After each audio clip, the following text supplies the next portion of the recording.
Welcome back to In the Harbor. Today we have a special episode for two reasons. One, our first returning guest in John Buccigross. Two, we're talking all things Olympic hockey, or John and Sean are talking all things Olympic hockey. That's right. We're going to go through the overall teams, mostly the U.S. and Canada. We'll talk about, of course, this beautiful jersey behind me from the 1980 Miracle on Ice, which I just watched, which is awesome, by the way. You should watch it. The documentary on Netflix. They did a nice job of going through all the things that those boys went through when they were kids in Lake Placid, which was an amazing time for those guys. But I'm super excited for this tournament. It's great to have the guy who watches more NHL than just about anybody out there broadcasting games, and he'll give us an overview of what's happening out there for the tournament. And I think it's really interesting because we're best on best again. The Olympics haven't been inclusive of the NHL since 2014. That's correct, yes. So that should be fun to watch. Coming off the heels of the Four Nations tournament, should be great momentum, great hockey. Oh, it's going to be unreal hockey. And the NHL is on fire right now. It's must-watch TV. We just had that great outdoor game, which between Tampa and the Bruins, and great outdoor fight. It's hilarious. Vasilevsky and Swayman going at it. Who will both, or one will be, because Russia again is not in this tournament, which is a bit of a bugaboo from a skill talent wise, because they would certainly be in the conversation for a gold medal. But it's going to be one heck of a tournament, and we have an awesome person here to outline his thoughts on what's going to happen. All right, let's take it away.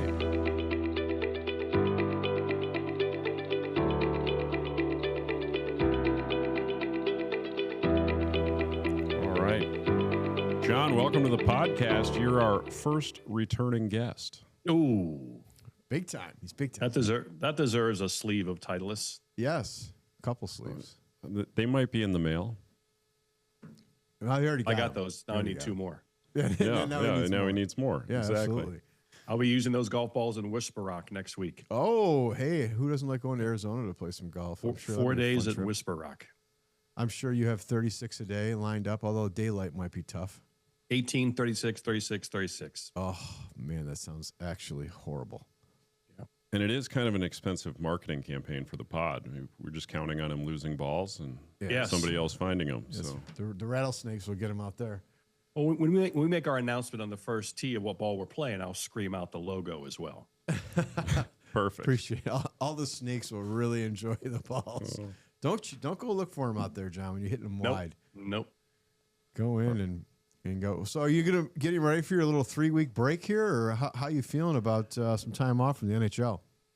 Yeah, it feels good. Like I said, a week in Arizona, then 2 weeks in Naples. So I'm going to delete February from the Northeast calendar, which I'm excited about.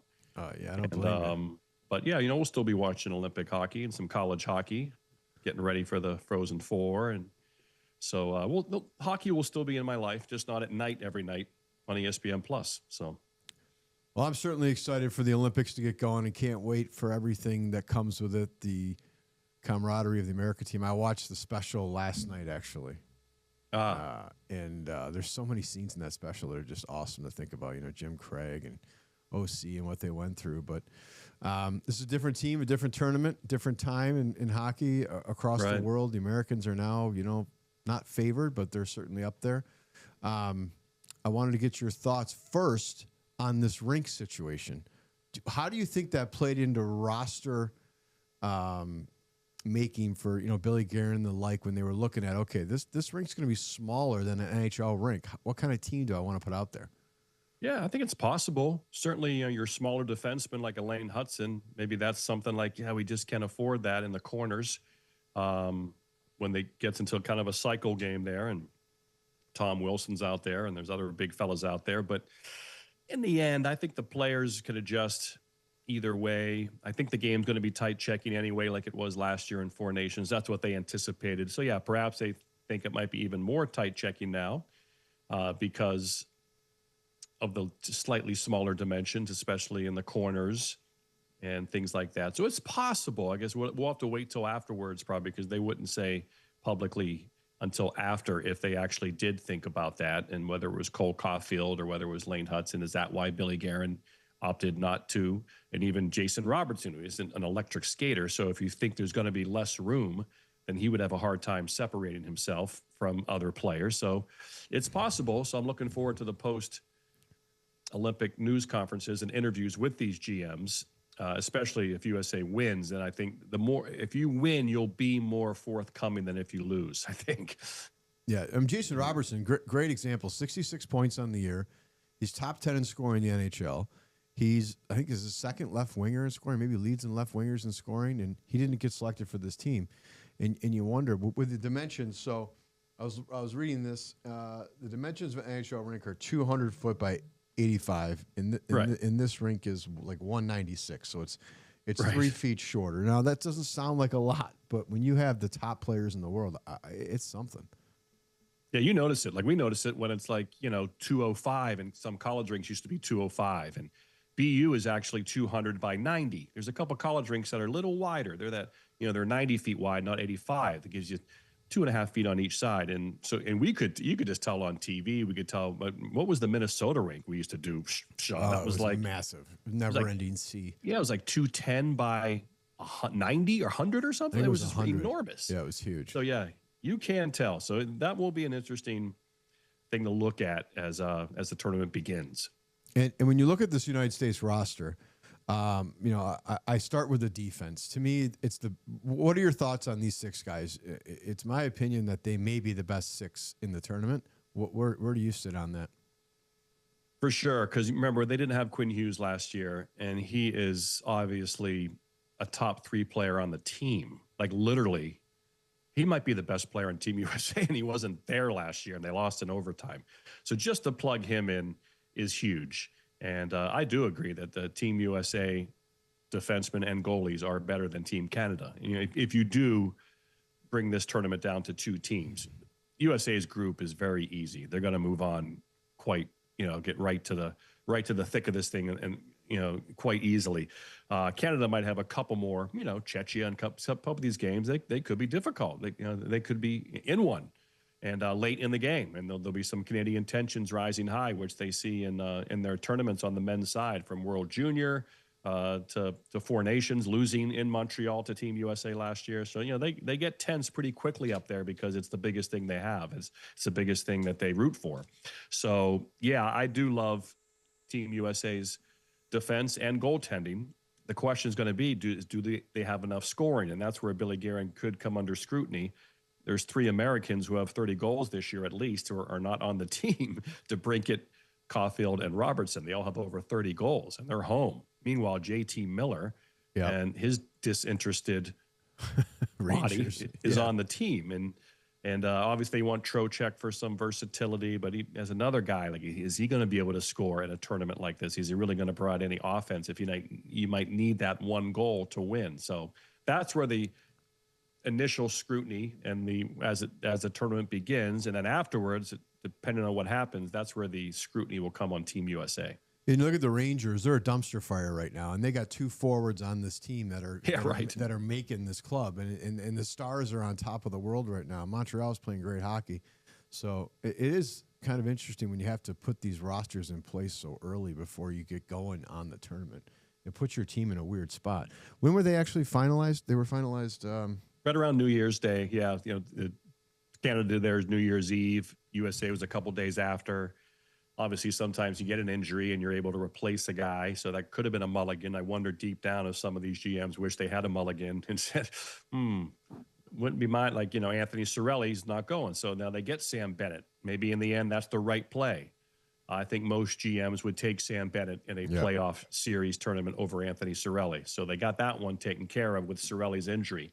Looks like Point's going to give it a go, but Point's a guy that obviously you like to have there. But Canada has plenty of options to replace guys, and but for Team USA, JT Miller or a couple other guys didn't get injured, and so they're going to Milan. And Brock Nelson was another guy who was a little bit controversial, but in the end, he's having a really good year on a really good team, and so he's probably fortified his spot being a guy who can play center and wing. And those other guys we talked about, Robertson and Caulfield, DeBrincat, they're just wingers. So, they did want some versatility and some guys that could play a heavier game and a tight checking close game. And I get that because You watch Caulfield play sometimes defensively. He is kind of lost out there in the corners and the neutral zone. So that might be, but again, just so electric in terms of scoring big goals, big moments. You like big moment people in these kinds of tournaments. And so, like I said, the questions will be asked after if Team USA just doesn't score enough. Yeah, we'll see how it plays out. If you win it all, then nobody can complain. But exactly. It's like every trade that's made. I always say that about like the Red Sox back in to go to baseball. They signed J.D. Drew once in this massive, ridiculous contract, and he was a bust for 3-4 years. But then he hits a grand slam in the ALCS against Cleveland. They go on to win the World Series. That's a good sign now. Once you win, every trade is good and every free agent sign is good, because that's all that matters. So if he contributes one moment that costs you $60 million, it's worth it. So yeah, once you win, every decision is the correct one. You look at the NHL players, the season's been condensed quite a bit, and the guys who are getting or are not going are getting several weeks off. They're going to be able to rest, so the run in the NHL is going to be awesome. What's your sense with the NHL guys you've talked to on their excitement level to play in this tournament? On their what level? Excitement. Oh, yeah. This is really, it's been 12 years since we had an Olympics. Obviously, we saw, that's why going into Four Nations last year, I was telling people, this is going to be, it's really amazing. People really thought it was going to be all-star intensity last year. They really thought that was going to be the case going in. And I'm like, no, there's going to be fights.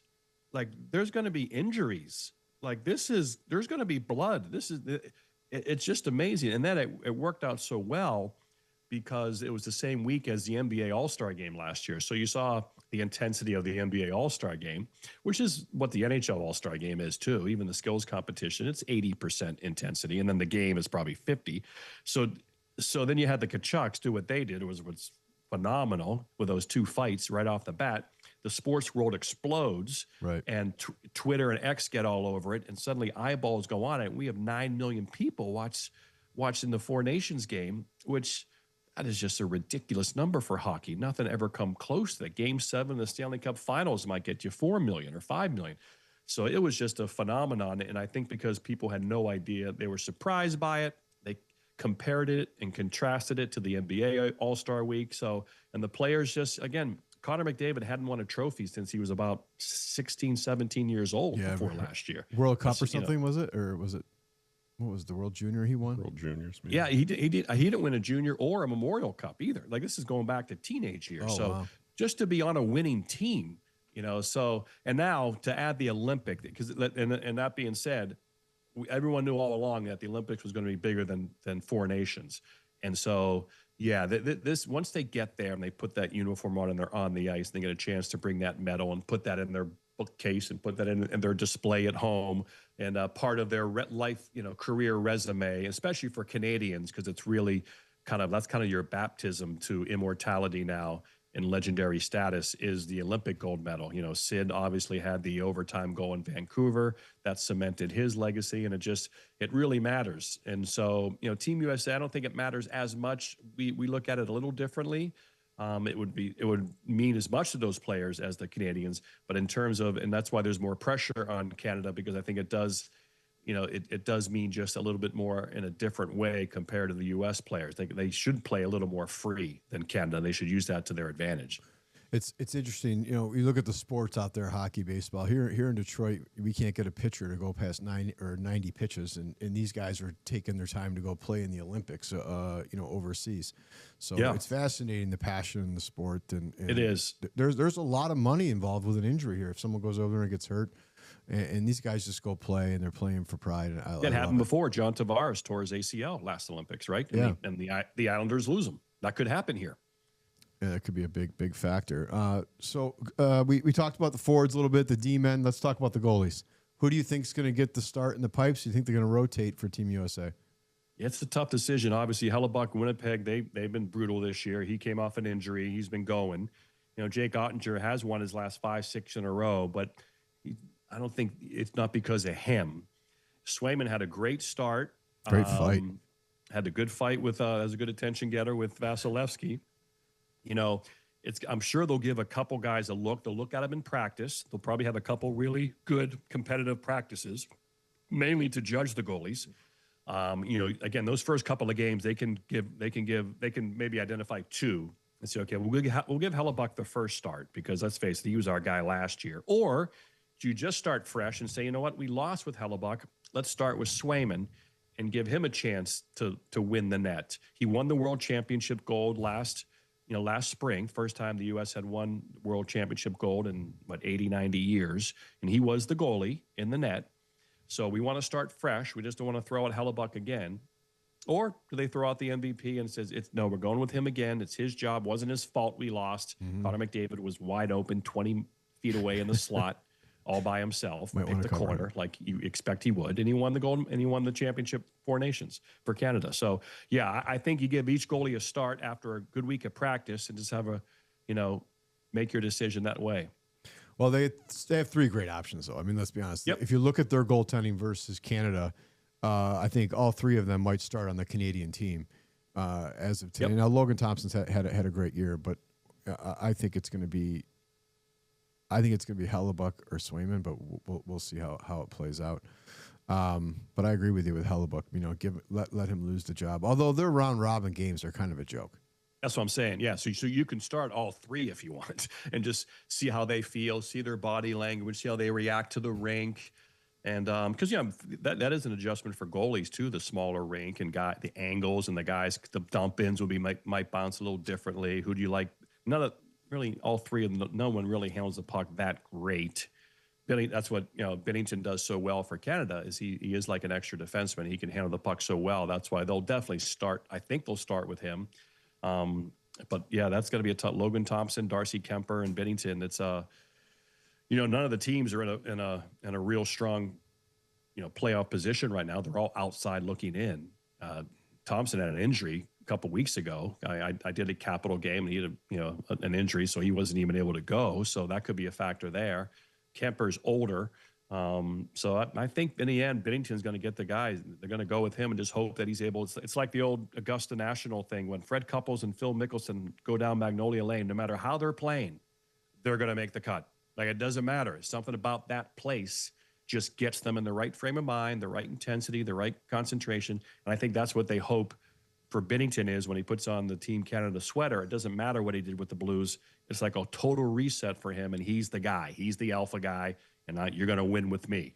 And I think that's what they're banking on. I hate that and love it at the same time. So we're in Group D, I think. It's the U.S. in Group D? Yeah, I don't know. Group D, yeah. Yeah. And so I'm wondering in that group in particular, if we're fairly confident we're going to advance out of the group stage. It's a great opportunity to have a lot of guys see ice time. Exactly. You can do that. You can figure out. And really, I think it's about the goalies. I think they'll identify their four lines in 60 pretty quickly.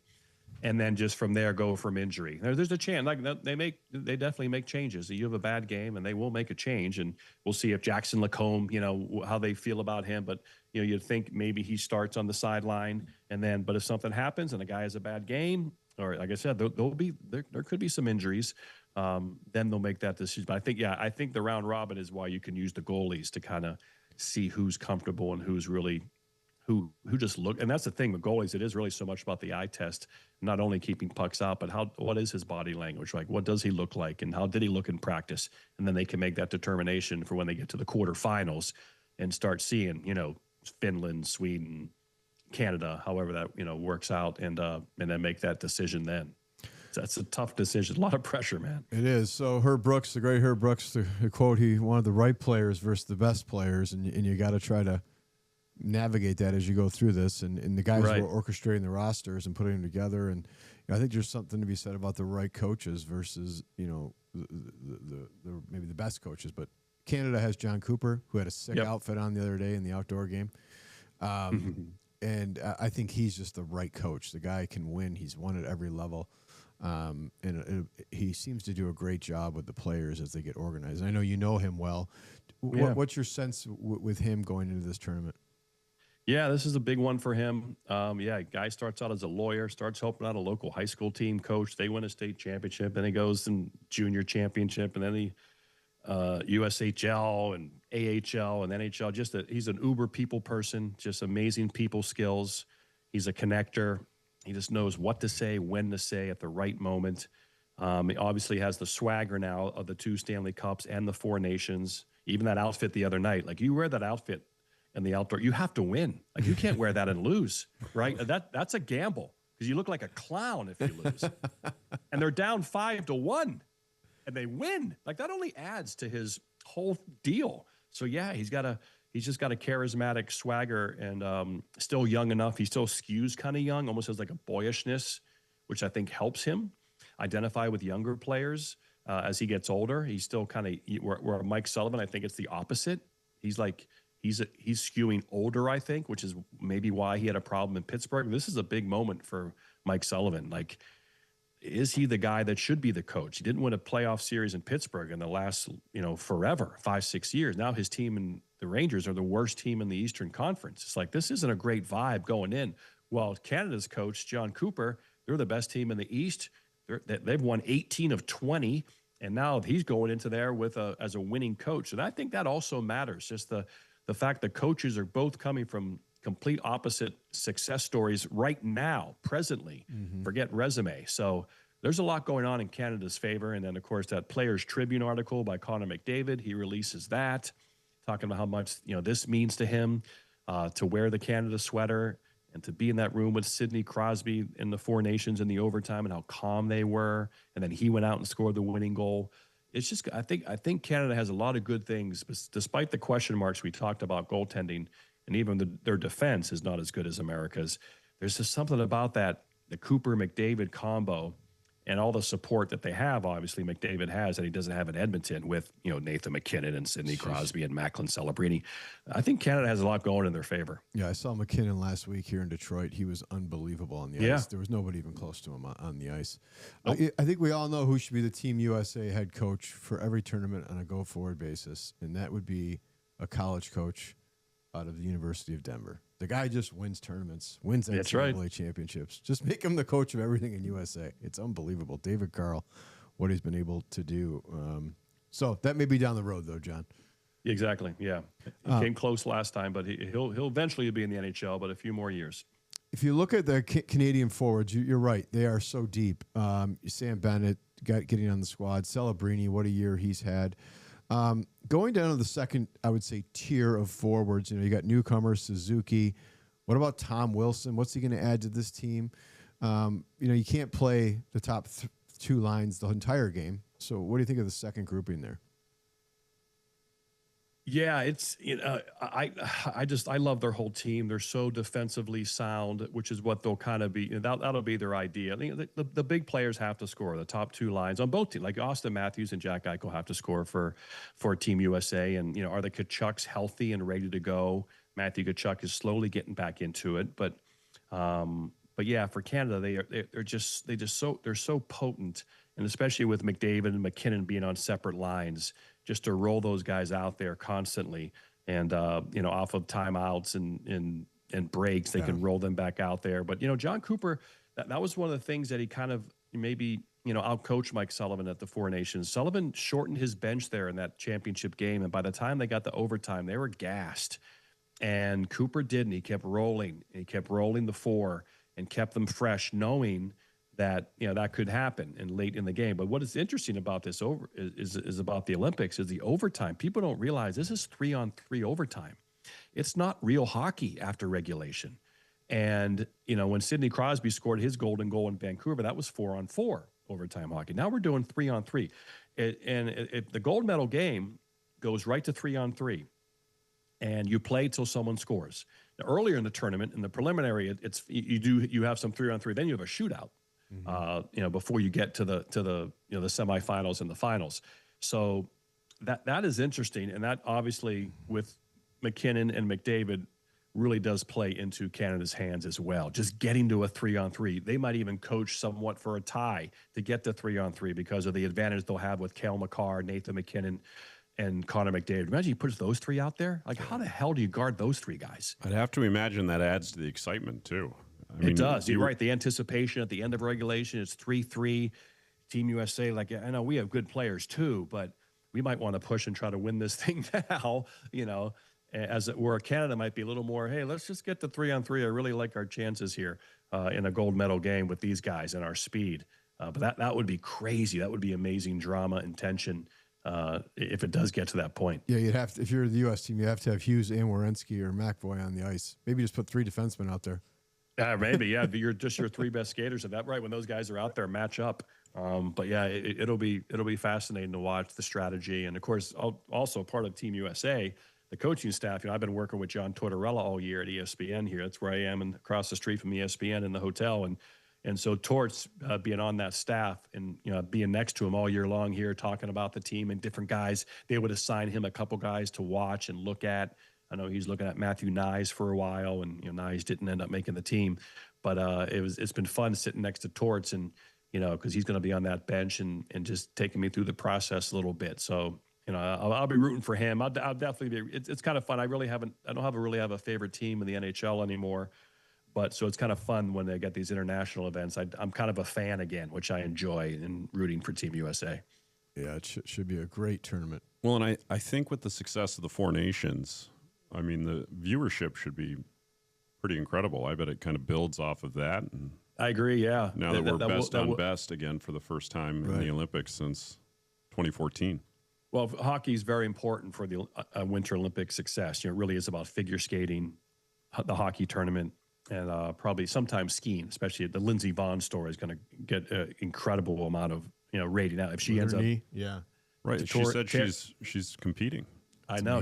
She just posted a video this morning of her squatting, and she's going to actually try to still compete with a torn ACL, which is amazing. So if that story keeps building, that'll be a huge number.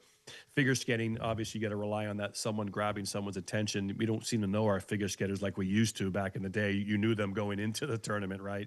So, but the Lindsey Vonn, the USA-Canada game, those will be massive ratings for NBC and the Olympics, and that's why the NHL plays kind of hardball, because they know the Winter Olympics need them, and they need to, the Olympics were so, the NHL is like, we want to be able to use some of this video. We want to be able to promote. We want to be able to promote our players, and the IOC just wouldn't let them do anything.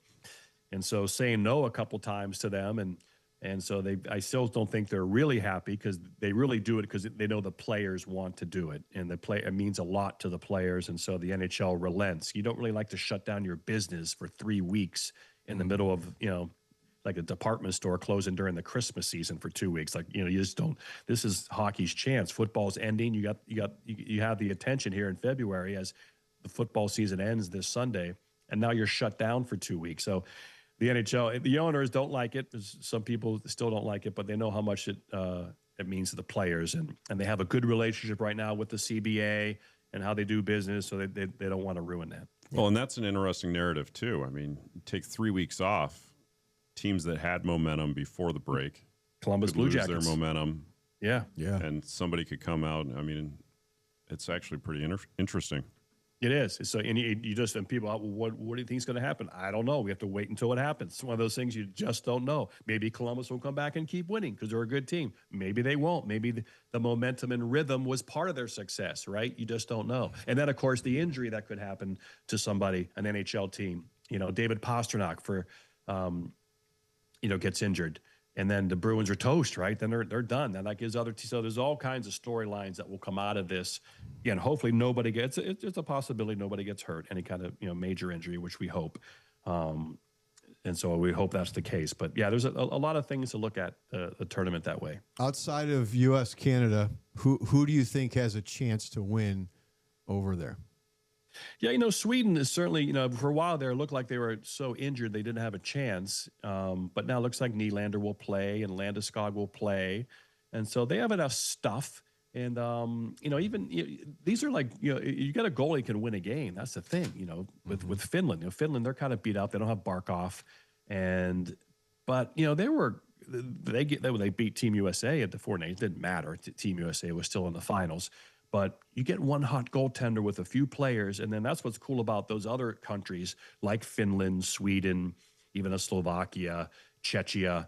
Like, this is everything, man. And what it does, it's even probably, and because they're such an underdog, it's a whole different vibe as opposed to that pressurized Canada vibe I talked about. USA, it's a little different. It's not a be-all, end-all for them. But those other countries, those European countries, it's really a cool vibe that they have about this tournament, where it would just mean everything. And the way they party after they win some of these events shows it. So, yeah, it's possible, but unlikely. So who, in that vein, who do you think, there's got to be an upset anytime you have international play? Who do you think's a dark horse that could surprise? Yeah, because the four nations, obviously there's only four. So so that it was limited, but in the end there really wasn't. You had Canada and the U.S., and I'd be really shocked if that doesn't happen again. Very, very hard to believe that it won't be USA and Canada again. But it would, I think Sweden would be the only team that would really have a chance to upset and get to the gold medal game and maybe pull off the Miracle on Ice. 2026. Without Barkov, it's just hard to believe Finland can make that jump. Yeah, right? In Czechia and Slovakia, they just don't have enough NHL players, I think, to really realistically pull off one of those gigantic upsets against a team of veterans. Grown, we see it in World Junior because obviously they're kids and it can happen. But yeah, with these veterans and the way their single-mindedness, it's going to be very difficult to beat those two gauntlets. All right, John, we got a few minutes left with you here. So I found this fascinating. Do you know who the NHL team with the most Olympians is? Oh, yeah. Either Panthers or Tampa. Tampa, my man got it. Look at that. 9 guys on their team made an Olympic roster. So Denmark, Slovakia, Canada, Sweden, obviously. Yeah, that Girgensons Latvia, that was a sneaky one. That got them over the hump with Girgensons, right? Yes, that's right. Yep. And then second, shockingly, it took me a minute to figure out how, is Minnesota with 8. Yeah. You got Hughes and Boldy and so they got Tabor, Gustafsson. They have 2 goalies. So there's both the goalies are going. Yep. That's 5. Yep. And then Bruins, Avs, Panthers, Devils, all with 6. Dallas with 5. The Golden Knights with 5. But shockingly, most of these teams are doing pretty well in the NHL this year that have this number of players going. Funny how that works. Yeah, it kind of goes hand in hand. Yeah, it's kind of interesting. But Tampa, they just continue to get the guys going. Everyone wants to go to Florida to play hockey. Tax-free. Yeah, they got to figure that one out. Although it has been super beneficial for those teams in those states. Clearly, they've been we're on a tax-free Stanley Cup run right now. Yeah, we really are. Florida, Vegas, Tampa. That's right. 5 in a row. And Vegas looks good again this year, although Colorado, I don't know if anybody's going to be able to keep up with them as we head into the Cup.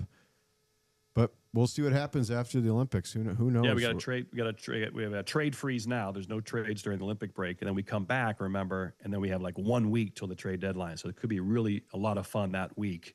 As these, I imagine they're going to start. Maybe they can probably talk parameters of trades. These GMs easily can text each other and talk about some stuff, but you can't consummate a trade. So I'm kind of curious when it opens back up again on the 23rd. If at 25th, if we're going to see just a bevy of trades, because the trade deadline's coming up on March the 6th, so that's good. That's an interesting factor too with this Olympic break is the trade freeze, and only a couple were made yesterday with Panarin and Bukestad. So that's going to be fun to watch out of the break, especially again if there are injuries, then wants and needs change, and that could really open things up. What do our Red Wings need to do? What do we need here? I know you were just doing a game here in Detroit. What do you think after watching that team? No, they certainly need another defenseman. They're definitely, even if Edvinson's was healthy, but the fact that he's injured, they would need another big-time defenseman, little small back there, and they really need one more, score up front, I think. Their numbers are pretty much the same as last year. The reason why they're above the playoff lines because they've gotten goaltending this year. They're getting saves they haven't gotten in a while. John Gibson went on a 17-3 run there. So, yeah, I think Stevie Y, and he's got the most assets and the biggest cap space amount to deal.